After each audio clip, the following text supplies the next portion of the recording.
In this lecture, I will talk about promotion and advertising. Promotion is all the activities that we as the marketers do in order to have our product has a place in the consumer's minds.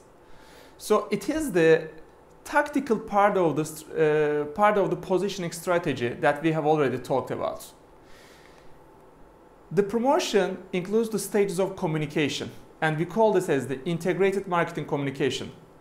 Integrated marketing communication comprises of consistent, clear, and compelling company and brand messages with all the tools that are mentioned in the slide, which are advertising, sales promotion, personal selling, public relations, and direct marketing. So advertising can be broadcasted through TV, radio, it can be print, it can be internet, digital channels, outdoor. Sales promotion are all the activities that are done in the retail stores, in the merchandisers, in the distributors. When you go to a store, you will see that there are various sales promotions, that there are campaigns for a product. Buy one, get one free. Get one 50% discount. Or collect points by purchasing more of that. And at the end, you will be a loyal customer and you will get more products. Public relations includes press releases, sponsorships, events, cocktails, web pages. Personal selling is one-to-one selling efforts. It includes presentations, trade shows, incentive programs, and also direct marketing, catalog, internet, and again, telemarketing and kiosk sales. Effective marketing communication includes various stages. And for your communication efforts to be successful, you need to understand how the communication process really works. Because what we are trying to do is, every time we form a sentence, actually, there are different levels to that. There is something that we would like to say, and then what we say, and then how it is understood by the people, by the receiver, and then how he feels about it, and then how he perceives, and then how he acts. So in the communication process, in total there are 9 different levels of the communication. So first we need to understand that at each level there are some noise, so people will not be able to understand what we are trying to say. So we need to be aware of that, and we need to reduce that noise. First of all, in order to plan an effective communication strategy, our first starting point is the identifying the target markets. So once we identify the target markets, our next task is, what are we going to say? How are we going to say? And where are we going to say? When are we going to say? And who is going to say? So these elements define our communication strategy to connect with the target market. This is important. You might say the right thing, but you must say it at the wrong time. You might say again the right thing, but at the wrong place. So it is so important to reach the customer where it will be more effective and where the noise will be minimum. And the second element of an effective marketing strategy is, effective communication strategy is to know about the buyer readiness stage. I'll talk about it in the next slide. And then comes the message content. What is an effective message content? And then the message formats. By designing those elements, then the next step will be to decide on the media channels. On which media am I going to connect with the consumers? Again, is it TV, internet, or is it through some social network, through opinion leaders, through buzz media, buzz marketing efforts, or again through personal or non-personal communication channels? So I need to decide on that. Another criteria is the message source. So who is going to talk? Who is going to give that message? Is it an animation? Is it the company representative? Is it a celebrity? Is it an endorser? So what kind of source will be going? What kind of source is going to talk about the message? And then the final stage is the feedback that we receive from the customer. So it is like the viewership or satisfaction or purchasing about the product. So we get feedback how our message is perceived. So many companies, after shooting their ads and creating their visual communication elements, they test it in the target markets to understand how it is perceived. So I told about buyer readiness stage. It means that the customer, whether the customer is ready to buy the product, or we need to come over various steps, various levels in order for him to convince buying the product. It starts with the awareness stage. At this stage, I mean, before this stage, the consumer do not have any understanding of the product. I mean, even his needs, he might not know about his needs as well. And then you make it aware that he has a need, and then you make it aware that you have a solution, you have a product. Now he is aware. For example, if he is looking for a solution to whiten his teeth, then when you announce your product giving a benefit of whitening teeth, then he will be aware of your product. Depending on the level of his need, he will be convinced immediately or it will take time. Then the second level is knowledge. He will gain knowledge about your product. As he develops knowledge, he will try to evaluate it with other products. And then he will start to like your product. He will develop positive feelings about the product, positive attitudes toward the product or brand you are promoting. Another one is preference. Then he will develop some preference about the product. Now at this stage it is just an intention. Okay, I might buy the product or I might not buy the product. I'm not yet convinced. So the next step is conviction. So in this stage the consumer makes his or her decision about buying the product. Once he is convinced, now he is ready to buy the product. So the promotion efforts targets various stages of this buyer readiness levels. So you will see some ads just is about awareness, some ads is about just conviction. And then there is a model we called AIDA model. It is about attention, interest, desire, action.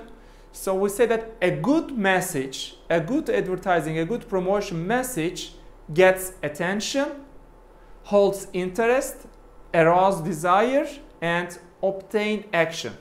So this is the features of a good message. And related to that, a message content can have different attributes, different appeals. One of them is rational. So in this case, the message tries to convince you via the benefits that it tells you. So you rationally consider the features and benefits of the product, and then you decide, okay, this product is better than the other products. Another appeal is the emotional appeal. In the emotional appeal, the consumer makes his decision based on the emotions like warmth, love, or other feelings, how the message causes him to feel like. So many ads actually discover that many messages are more effective when they are emotional than rational, because most of the time our emotions control our behaviors. Another one is the moral appeal. Moral appeal, actually, in this kind of messages, they target our sense of ethic and legal sensitivity. They talk about, okay, this should be the way it should be done. So we are aware of the product by this appeal. And then the structure of the message, there are some key questions about that. One of them is the punchline, or the most important argument in the message. Should it be presented first or should it be presented last? When you see the ads, when you see some ads on TV, you will see that there are variations in this message structure. Another one is conclusion. Is the conclusion given in the message or not? in some research, it has been found that when conclusion is not given, it's left to the audience, it becomes more effective. Another one is, are the arguments one-sided or two-sided? Is the ad just providing the positive features of the product, or are they talking about both positive and negative at the same time? So these are different decision criteria while designing your message. I'd like to show you an effective communication strategy for ads, which is designed by the Kellogg's School of Management, which is called the ad plan. Ad plan refers to attention, distinction, positioning, linkage, amplification, and net equity. So this model says that an effective ad should be attention grabbing. Like the Apple ad in 1984, it was one of the controversial ads during its time. You know the George Orwell's famous story of 1984. So Apple refers to that when it first launches the computer. So it was definitely an attention grabbing moment. Another feature is distinction. So the ads should talk about the brand, which makes it distinct from other ads, other brands. Another one is positioning. So the ad should position the brand in a way that which is linked to its unique concept, its unique value proposition. And linkage, again, I should link the message to the product. Sometimes we watch some ads and it's like, okay, it's a nice ad, it's attention grabbing, it's distinct, it has a good positioning, but still I remember the ad, but I cannot remember the brand. So this is what linkage is about. This is the fit between the message and the brand. And amplification is about how the message goes through the social circle when you watch it. So is the message amplified through the audience, through the viewers, or is its effect going down after viewing the message? And finally, does the message have a fit with the brand equity of the product in the ad? Does it contribute to the brand equity? For example, BMW, the ultimate driving machine, they're always trying to mention about this unique value proposition, and it adds to the brand equity, the net equity of the brand. Each time a brand shows the unique attributes of the brand. Now I would like to show you a few ads which are good examples of this ad plan strategy. So you can watch these ads and think about how they link to this ad plan strategy. Hi, Aaron. Show me what it looks like to run like a girl. My hair. Show me what it looks like to fight like a girl. Now throw like a girl. Aw. So do you think you just insulted your sister? No. I mean, yeah, insulted girls, but not my sister. My name is Dakota, and I'm 10 years old. Show me what it looks like to run like a girl. Throw like a girl. Fight like a girl. What does it mean to you when I say run like a girl? It means run fast as you can.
In terms of budgeting your promotion and advertising efforts, there are 4 fundamental strategies.